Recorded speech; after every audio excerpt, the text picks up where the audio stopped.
Hey, 1-800-449-8686, 1-800-449-8686. This is the Phil Hendrie Show from San Francisco, which is near Skywalker Ranch, where they are holding auditions for Episode 2, the filming of the new Star Wars movie, Episode 2, and I don't have any idea what the title of this thing is. Do you, Craig? But George Lucas is actively auditioning right now the part of Anakin Skywalker as a teenager. R.C. Collins is a junior at Chatsworth High School. We've been tracking R.C. up there and is going to join us from the hotel in San Francisco. You with your mom? Right now, I'm with my mom, yeah. And how's it been going?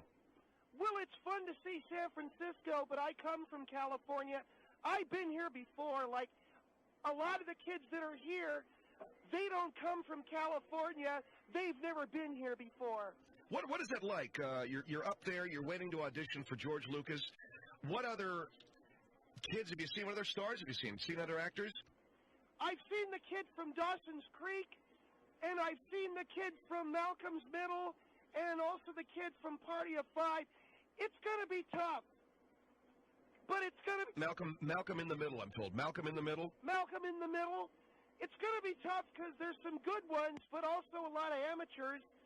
And I fall into that category, fortunately for me, Phil, where I have done some interesting things. I've made some interesting choices. I feel confident. When is your audition scheduled? Well, right now we're waiting to hear from the casting office. We're hoping to get in before the end of the week. Do you know how many people Mr. Lucas has read for this? Now, this is the part... I think... Well, this is the part of Anakin Skywalker as a teenager, correct? That is correct, Phil. It's later in the trilogy, before he becomes Darth Vader, but after he's a kid. He's a teenager, and he's starting to be into the darkness, into the dark side. So it's going to be a challenge, no doubt about it, but I've studied this character, Phil, and I feel I know the character. Okay, as an actor, and you're a young guy, first of all, RC, do you do any theater at school at Chatsworth? Yeah, I've done Equity Waiver. I've done Equus for our for our junior class, and I've done the Crucible at the Coronet in Hollywood. So I've done a little bit. You know, I did Hamlet, and I also have the soliloquy from Hamlet. That's one thing that I feel I've got in my favor that a lot of these actors don't. I have a piece of work that I'm going to do, and I do have experience being in front of an audition and auditioning. So you have. So, I was going to ask you, did they give you some sides? And in the business, the side is known as lines from it. Yeah, they're going to give us sides, but I'm training as a Shakespearean actor. I'm going to throw a couple of curveballs at them that I think that they're going to like very, very deeply. It's going to be a lot of fun. So, are you going to do? Well, I'm going to read something from Hamlet, and I've got some things that I'm going to do. Tell me about the auditioning process. Even though you're young, you've auditioned in front of professionals? Yeah, I guess you can say I've been around the block a little bit, Phil, but there's other kids here, too, that are good, too. What would you do standing in front of George Lucas auditioning for the part of Anakin Skywalker? Well, that's a very good question. I guess the first thing any actor should do is compliment Mr. Lucas, tell him that you've seen all of his films. They really like that. They want to know that you're familiar with his work, and then ask him stuff about the movies. You know, like something that I want to know about is, and I wrote it down, I'm going to ask Mr. Lucas, in the movie Indiana Jones, when the vapor comes up from the Ark, is that God or is that the angel of death or what is it? Because I think that it shows familiarity with his work. So you're in front of the man himself, George Lucas, and you'll ask him about other films and yeah, other things that he's done because they're flattered by that and they want to hear that. Then the other thing that I'll do is, you know, whatever he gives me to read, I'll be free to ad-lib around it because they like that. They want to know that you can create on your feet. They want to know that you can ad-lib. And so if he gives you a side, I'm interested in this, RC. If he gives you a side from the film, and the line is, let's say one from the old film, Luke, I am your father. Could you ad-lib that? Well, I wouldn't ad-lib that. That's a classic line. But if it's the first time I say, Luke, I'm your dad, I could say I'm your dad. I'm Luke, look at me, I'm your father. Luke, here I am, I'm your father. You can do that. You can ad-lib. Writers like that. We're talking with R.C. Collins. He is a young man who's in San Francisco. He's going to try to get in an audition for George Lucas for the part of Anakin Skywalker in the forthcoming Episode 2. Tell me what you thought of Jake Lloyd's performance in Episode 1. Well, I don't want to be critical of Mr. Lloyd, but it was very weak in my opinion. I didn't think it was strong at all. I don't think he received good direction, and I don't think Mr. Lucas was directing those scenes with Jake Lloyd. His direction's traditionally been stronger. And for that kid to get on the screen and ham it up the way he did, real heavy-handed, ham-fisted stuff, really, young Jake had no strength to his acting, and I think I can bring that to the table. I think I bring that to the party, that I'm pretty strong. Tell me, you said you have a piece prepared? Yes, I do. What is it? It's the Hamlet soliloquy from Hamlet. And you have memorized this? Yes, I have, Phil. I know this thing backwards and inwards, and when I get in and I lay this on George Lucas, you know, you'll be holding on for mercy when I get this sucker rolling. All right. This is from Hamlet, the soliloquy, right? This is Hamlet, to be or not to be. Go ahead, R.C. Collins. To be or not to be, that's the question. Whether is nobler in the mind to suffer the slings and arrows of the outrageous fortune, or to take arms against the sea of troubles and by opposing end them. To die to sleep no more and by asleep. To say we end the heartache and the thousand natural shocks that flesh is heir to, 'tis a consummation. Devoutly is the wish to die to sleep. To perchance dream. Aye, there's the rub, for in that sleep of death what dreams may come when we have. Shuffled off the mortal coil must give us pause. There's the respect that makes calamity of so long a life, for would bear the whips of scorn, the presser's wrong, the pangs of despised love, and the... Let me interrupt you. You are saying that by memory. Yes, sir. You memorized that. Yes, sir. Go ahead. It's good. Thank you.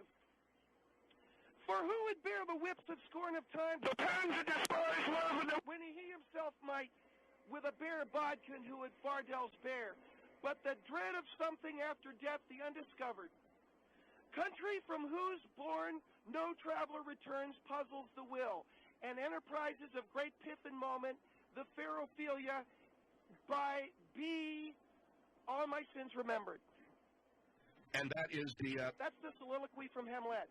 The other thing that I think gives me some strength, Phil, and that... Well, first of all, let me give you a round of applause on that. It was very good. Hey, that was good, and that was something that you memorized to have prepared for a casting agent. Yes, sir. What was the other strength? Well, the other strength I have, Phil, is when I was 14, I was diagnosed with testicular cancer, which is a potentially life-threatening disease. I'm sorry to hear that. You all right now? Yes, I am. But in Star Wars, Darth Vader cuts off Luke's hand, and Luke cuts off Darth Vader's hand. I've lost a body part. I did lose a a testicle in a nutectomy. Like a testiclectomy that they did on me.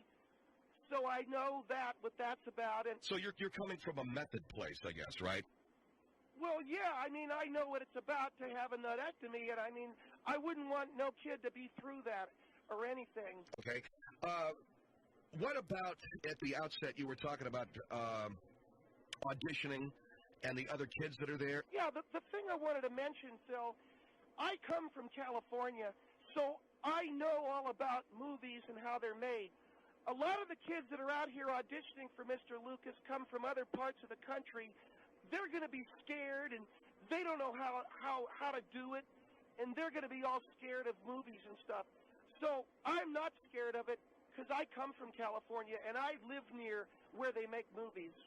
R.C. Collins, he's a student at Chatsworth Higher, number 1-800-449-8686. You come from California, so you have a better sense, you say, of how movies are made. and how to audition. Absolutely, Phil. I can get in there, and like I say, I can put Mr. Lucas at ease, ask him about his movies, and tell him how very much I want to be in the movie. I think the thing you got to do when you audition for any part is tell them how much you like their movies and how much you want to be in their movie, and things like that. You know, ask them where they ate dinner, so you know just personal stuff about them that they'd be happy to tell you. If I can do that, I feel good about my chances coming up the end of the week auditioning. The other thing is I know this character very well. You were mentioning that you have studied the Anakin Skywalker character. Yes, I have. Anakin, in many ways, is not unlike a lot of American kids. He was sexually abused by Jabba the Hutt in the Phantom Menace. He was like his, I mean, I'm sorry, I don't know how to put it, but he was like Jabba the Hutt's butt slave or something. And also, he had separation anxiety from his parents. He was a latchkey kid and a drug addict. And was that all in Phantom Menace? Some of it was in the book. But well, when you say he was Jabba the Hutt, he was sexually abused by Jabba the Hutt. Yes, sir. I'm sorry. I mean, these are all elements that go into the modern American kid, and I feel that I can bring that to the part.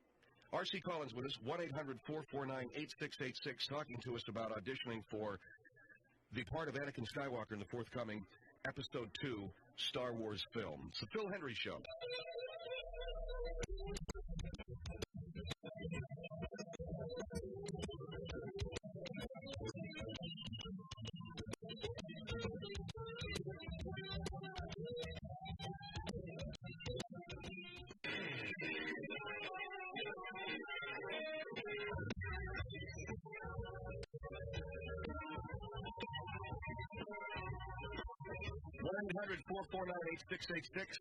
one 1-800-449-8686 Phil Hendrie Show.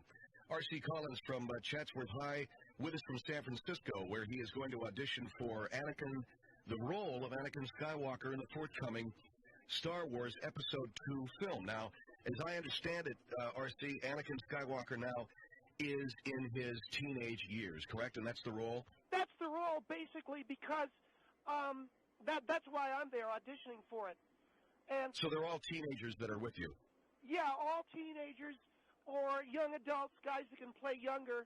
I'm 16 myself, and I think that's right in the wheelhouse, I guess, of of being Anakin Skywalker. One of the things I want to mention is I mentioned that Anakin Skywalker in the last film was a sex slave of Jabba the Hutt, and that's something that was to further the plot, because Jabba the Hutt knew how to win pod races. And because he knew how to win pod races, Anakin Skywalker decided he'd be his butt slave to... Okay, you can use maybe another euphemism or something? Yeah, well, I mean, he just decided he'd get knowledge from him. So he became Jabba the Hutt's sex slave or something? Right.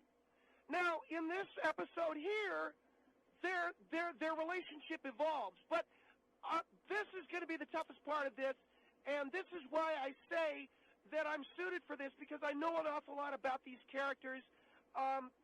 Learning the Jedi's art, etc., is an important thing. Now, you are an editor of a newsletter, Star Wars newsletter that's kind of insider information on the stuff that's going on. That's correct. It's called Star Wars Newsletter. I Am Your Father is the name of it. And because I have information about Star Wars, I know an awful lot. I probably know more than any kid out there in terms of what's going on. That's why I also feel that I'd be really good and that I would be good in this part. And the other thing, too, is because I really like the movies. And the other thing is that I own all of them. I have Star Wars. I have Empire Strikes Back. I have Return of the Jedi. And I've got Phantom Menace Star Wars Episode 1. Episode 1. So I got them all. So that's another thing. I know all about it. I got them all. All right, and because you own all of these films, which, by the way, my kids own all the films, okay? Yeah, I know. Well, some kids do, but none of them know the legend the way that I do. All right, now what I want to do is find out from you when you get into audition, tell us how things are going, because this is kind of a major moment in the entertainment business these days with kids going up to audition for this part. You mentioned that you're going to go up there, look at the sides, and ad-lib. Yes, part of it is ad-libbing. So you don't have to necessarily know the part so long as you kind of know your way around the part. That's exactly correct. And if you know anything about acting, Phil, it's a tough one. I mean, you want to be sure that you give them what they want, but you don't want to compromise who you are. And if they give you spooge lines, I mean crappy lines to read, you got to make them gooder, so you need to ad-lib around it. All right, I didn't know that actors, so in other words, when you say, would they give you spooge lines to read, you got to make them gooder? I mean, you got to make them better. So you ad-lib around it, and that way, when you do that, you can bring more of yourself to the part and less, it won't be as bad as a lot of the lines are. I mean, if I was Jake Lloyd and I had to read some of the lines that he read, I would probably have gotten my dad's rifle and just done the deed, because there's no way. But he said you would have shot yourself because the lines were so bad. Yeah, in my opinion. All right, well, this film is going to be high on martial arts. It's going to be high on special effects and stunts. Are you trained for that? I've taken some. I mean, I've got a green belt in Taekwondo. I do have a basic learning and understanding of it. It's going to be pretty easy, I think. The professional actors are going to be tough to go up against, but I think I'm going to do gooder than a lot of them because I come from California, like I was telling you. I know how the game's played. I know what to do. I don't get scared of being in a movie. I'm not going to be scared of being in a movie. Well, why? I mean, a kid from California, was a kid from Indiana going to be scared of being in a movie? For most I think so. I think that a kid from another state might be more scared about it. The other thing is I'm 5'4", I weigh 110 pounds. I'm perfect for the physical nature of the role, and I'm good, I mean, in a lot of different ways. I'm just good. And I feel like I can really, put it together that way. R.C. Collins is with us from Chatsworth High School. You're a really confident guy. Thank you. I mean, you really are. Listening to you talk about going for this part, you've memorized a scene from Hamlet. You feel that you know this character well by virtue of your, what is the name of your newsletter? Stars War newsletter, I Am Your Father. I Am Your Father. And you also have done some equity waiver. You've done some stage work. Have you never done any film work, though? Well, it's the same thing. I mean, it's not, but no, I haven't. And so you're going to be up there auditioning for Mr. Lucas when? By the end of this week? By the end of the week, probably, we'll be there auditioning for him and doing what we can. All right, 1-800-449-8686 is our number for this very interesting process of auditioning for a film. We have with us here this young man from Chatsworth High, R.C. Collins, who is in San Francisco right now. By the way, as long as we're talking about being in a movie and bringing yourself to it, you have a kind of a tenuous relationship with your dad? Yes, I do. My father doesn't live with us. He lives with, my mom says he lives with the woman who is his secretary, who also is a slut, but I like her a lot. Her name is Sally. Okay, but I mean, you're living with your mom, and yeah, my dad. I don't live with him. How often do you see him? Maybe once a month. I mean, I love my dad, and I don't think that his girlfriend's a slut, but that's what your mom thinks. That's what my mom thinks. Yeah. So you can bring to this part at least that much of the role that is that part of Luke or that part of Anakin who feels disconnected from his family. Yeah, whatever. What I mean is this Hamlet thing, the insane father. Right. Okay, hang on the line just a second here, RC. We're going to take some phone calls. We're going to go to a break. Our number is 1-800-449-8686, 1-800-449-8686. And have you ever auditioned for a movie before in your life? I've walked into an office and actually read lines for people. I don't know if it was an audition, but I was actually reading something and looking. Every now and again, I'd look up from the page at the guy that I was reading it for to see if he was not on the phone. Most of the time he was. It's scary. It's a scary, scary process. So my heart goes out to the kid. Our number, 1-800-449-8686. This is the Phil Hendrie Show.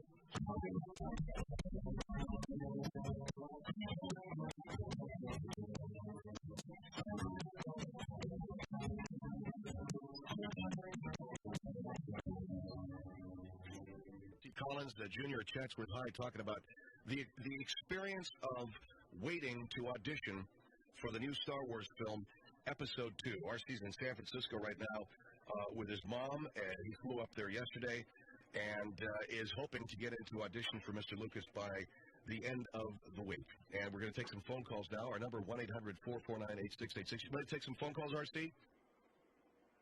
Where is he? RC, you there? Yeah, I'm right here. Ready to take some phone calls? Yeah, I'd love to take some calls from a lot of the fans out there and to see what they think about it.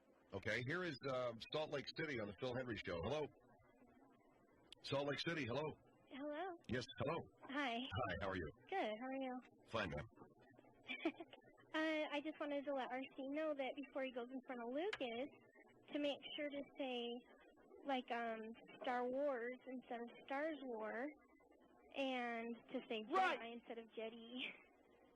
But other than that, he sounds great. I think really what we're talking about is the energy that I bring to the part and the love that I have for the mythology of it. And I mean, yeah, you're right. I sometimes, I talk faster than I think faster than I talk. Oh, that's understandable. You know, so I got a little bit ahead of it. Catching it or not. That I said what? I didn't know if you were catching it or not, and I think it's a dialectical. It could be a dialectical difference that Anakin Skywalker could have, that he call it Jedi or Stars War. But it's just it's an actor's choice. Well, what do you mean by an actor's choice? You mean that's, in other words, you're... Well, you're talking about freeing yourself up to ad-lib around the lines. You know what I'm saying?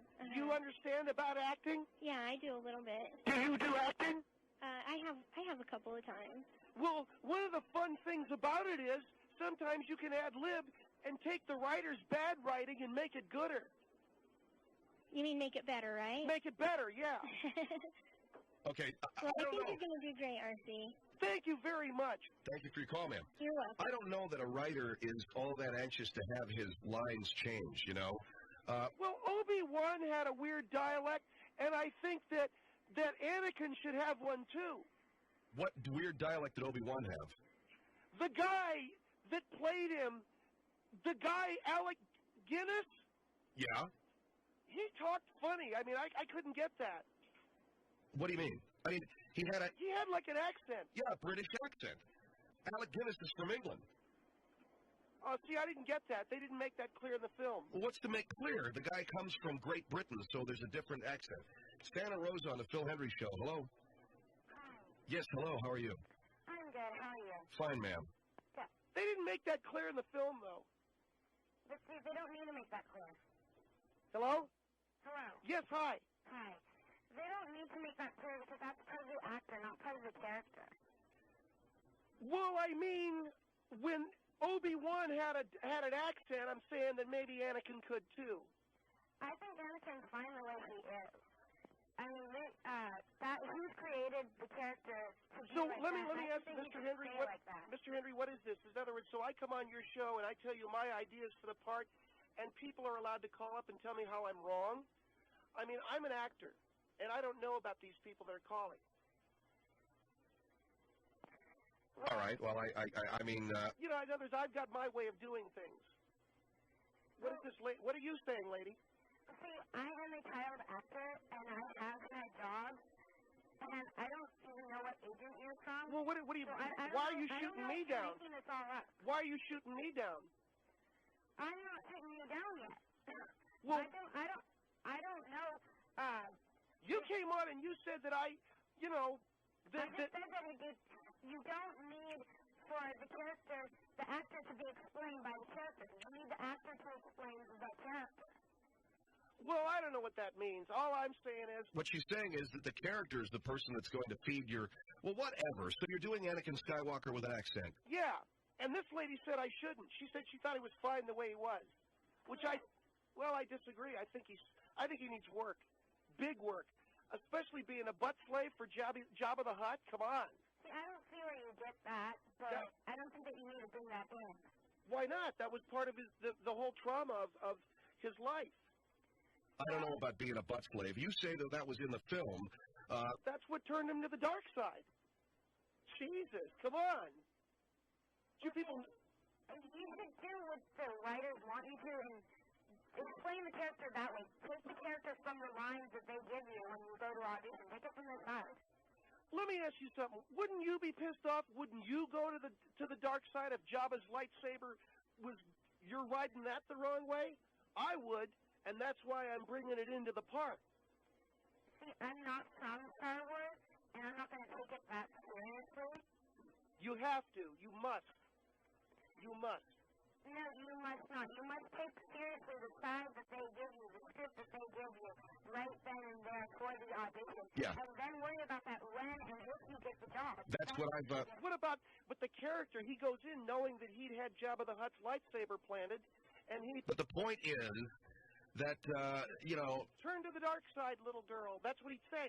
And the point is, what this lady is saying is use the artist's, the writer's intention and create the character that way, right?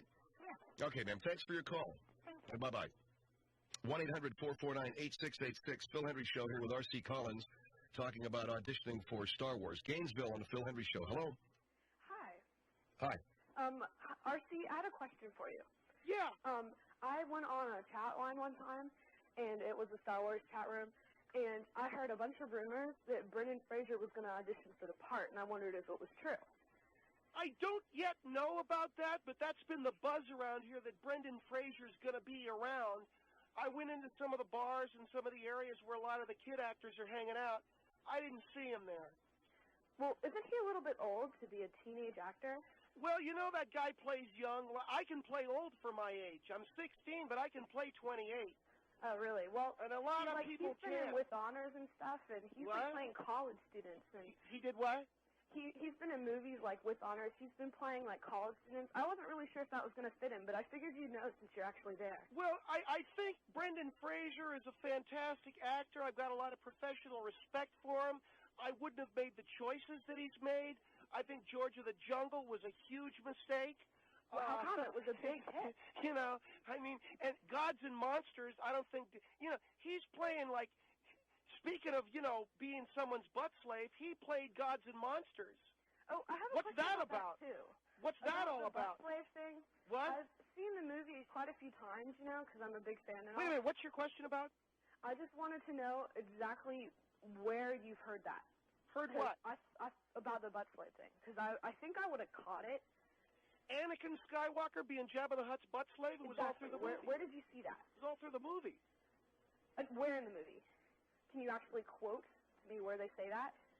Yeah, I mean, at one point he says, I want to learn how to win pod races, and Jabba says something like, you be butt slave, you win pod race, something like that.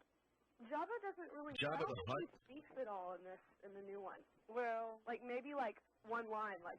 Is this in the movie? I haven't seen the movie. Is this in the movie or is this in the books? I haven't seen it. The books are after the movie.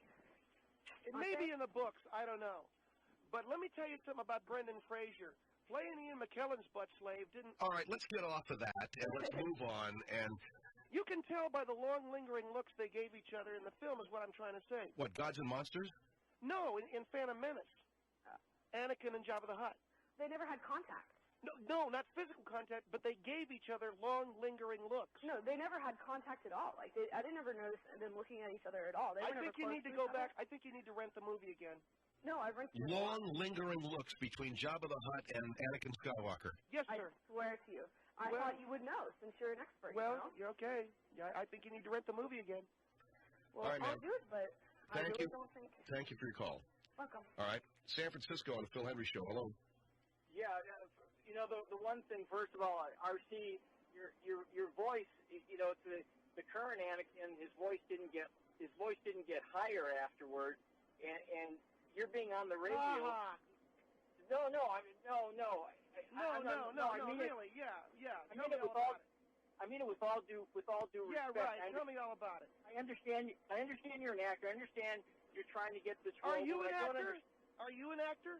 Yeah, I'm a part-time actor. What are you doing living in San Francisco? in San Francisco? Yeah, why are you living there? Because I want to live up here, and Well, I realize. I got a news flash for you. All the jobs are down here. Yeah, well, what about Silicon Valley? I've been on CDs. I've done commercials for .com companies. Sorry. Be. What? I'm talking about movies and TV shows. Well, what I do isn't acting. No, it's not.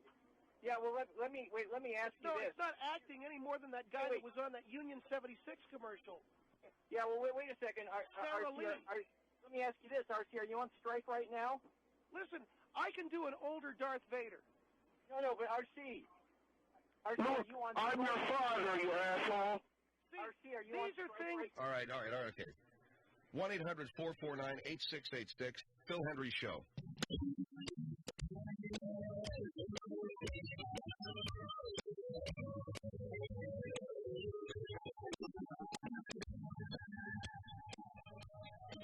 One 800-449-8686, Phil Hendrie Show. Philadelphia, what's the callers, the station one in Philadelphia, PHT? They are running us live. They'll begin running us live, I think, tonight, although we aren't on tonight because we're preempted by Phillies baseball. But for people who called and asked, and I don't know if you're in Philadelphia right now, you're not listening to the show live because there's a ball game on right now. Let me just tell you that we are being carried live. We've been moved up 3 hours in Philadelphia. We'll be carried live at 7 o'clock. And so when there isn't baseball, there's the Phil Hendrie Show live in Philly. And we're very, very excited about that and our association with all of those Marvy people. We did a phone interview this morning with the great people of El Paso at the station in El Paso, and that was a lot of fun. So, we're inexorably sort of growing this radio show for what it's worth. I mean, all it is a show. This isn't a national movement. We're not going to march on City Hall. I don't really, frankly, care whether you have a T-shirt with my face on it or not. I'm not really nuts about having bumper stickers. We do have a logo. It's my face in the middle of like a big sunburst. Maybe we'll do something with that as a decal that you can stick on your bumper, or not, as the case may be. One of the things that I don't want to do is embarrass my listeners. I'll die before I embarrass you guys. So I would never insist that you walk down the street with a T-shirt on with my name and call letters, and you know what I'm saying? Because maybe it's because I'm in the business. When I see people going down the street wearing a radio station T-shirt, I feel pity. Like, you can't go down here to IMAC and get yourself, maybe you might want to stop in at Nordstrom's and buy yourself a sports shirt or something? How about the guy that shows up for the date with the Mickey Mouse T-shirt on? You know what I'm saying? So radio station T-shirts have struck me the same way. We don't have that much in terms of merchandise. So you don't have to do any of those things other than listen to the show and listen to it as religiously as you possibly can, and we really appreciate that. By the way, I had a very interesting conversation with someone today. I won't tell you how or why or when, but they have a friend who made a comment in a newspaper that The Tonight Show with Jay Leno doesn't feature new comics because Jay doesn't want to put anybody on funnier than him. And I started thinking about it. I thought, when's the last time you saw comics on his show? Or do you watch The Tonight Show? Sometimes. I don't see up-and-coming comics like Carson used to have them on or like Lennon used to have them on. Leno doesn't have any comics on there, and I don't know whether that's true or not that the guy doesn't want to have anybody on there that's funnier than him, but he doesn't have the guys on like Carson used to, and it's kind of growing the career thing. I don't know, nurturing careers, being a friend, being a foster parent to young comics. Well, the guy claims right after his interview appeared in this little tiny newspaper, Jay Leno calls him up and tells him that he's wrong. Now, this is all anecdotal. It may never have happened. But Jay Leno calls him up, tells him that he's wrong, that he supports young comics, and then that's the end of the conversation without offering the guy a gig on a show. And, as long as I'm talking to you, you want to come on the program? That didn't happen. So I found that kind of interesting because I took some heat a couple of weeks ago when I mentioned that I really enjoyed the Letterman show, obviously, and I'm loyal to that show, and I never really thought that Jay Leno was all that funny, but then I don't know what the hell is funny anymore, and I'm not really, I'm not in any competition. I mean, if everybody loves that show, that's great, and I wish the guy all the luck in the world. Letterman's funnier to me. And that's just the way it's going to be. But this guy who's sitting in like in a Motel 6 someplace in Pennsylvania, and he's giving an interview to a really small newspaper, and he says, well, they don't have comics in the Leno show because he doesn't really grow young comics the way some of the other shows did. And then Leno calls this guy and does 20 minutes with him. I don't know whether it's true or not, but I thought the guy would work a job out of that, and he didn't. He didn't get offered a gig anyway. By the way, I don't know what's up with our website. It still looks like caca. We're really trying to work as hard as we can on making that thing the envy of all websites, but I don't think it's going to happen anytime soon. Are you looking at any of the factual errors that may be occurring on that website, Mike? You are? You know that news portion of the website, they haven't updated that in 6 months. Have you mentioned that to anybody? There are portions of our website that literally haven't changed in 6 months since we started the syndicated show. Have you seen any of that? Well, that's okay. Don't worry about it, man. So, once we get done with selling our CD, as I have promised, and I will make it a reality, I will cease promoting that website until somebody does something with it that we can be proud of. Because right now, it's just not a very good-looking thing to look at. It's not original. It's nothing. It used to be a long time ago. So I'm going to do the remainder of this week asking you to go to our website, purchase our CD, Best of the Phil Hendrie Show 1999 CD, Communism is Neat, and it's $23.50, and the proceeds go to my friend's place, which is a resource center for homeless and runaway kids in Hollywood. And once we reach Friday, that'll be the end of that, and we won't mention our website on the air again. And maybe we'll just be one of those guys that don't have no website. Everybody's got a freaking website. Jesus, Stephen Foster has a website, and he's been dead 150 years. Adolf Hitler's got a website. I'm not going to have a website. My sister's got a website. We'll be one of the guys, one of the few that don't have one. Like those bands that don't do music videos, I won't have no website. I don't know what else to do. I don't know what else to say. I thought maybe we could create some interesting synergy between the show and our website. I can't get a website up and running to save my life. Nothing that's going to look good, nothing that is going to be interactive with the audience. And I have written letters, and I've sent emails. I've tried to be nice. I've tried to be a bit firmer than nice. I've done everything that I can possibly do. I have been polite. You know, let me tell you something. We moved into a house, a brand new house, and we've been real nice with the builders. Now, the guy down the street got some new curtains or something hung in his house. Got new doors, that was it. And my wife said, "Gee, you know, we ordered doors a few months ago. How come we didn't get our doors?" And he said, "Well, the people down the street are a pain in the ass. So we're putting their doors in." And I said to my wife, "Well, there you go. This is what we have to do to get our doors. We're not going to get any of that. We're not going to get anything with honey. We're going to get it with the vinegar. We've been sitting here. We don't get the doors. The guy on the street is an asshole. He's got his doors. So maybe I have to start changing my ammo. But if I do that, then you give people insurance. You get not insurance, but you give them ammo when they say, Phil Hendrie, he was always an asshole. From the day I met him, he was always... See, I've tried being a nice guy. It got me nothing. Now I'm going to try being the other way. What do you think it's going to get me? Nothing. I guarantee you. All it's going to get me is somebody's going to say, "See, the reason why you don't have your website is because you're an asshole." So that's why I'll just give up. We're not going to have a website anymore. We're going to start spraying walls. Spray painting walls starting Monday.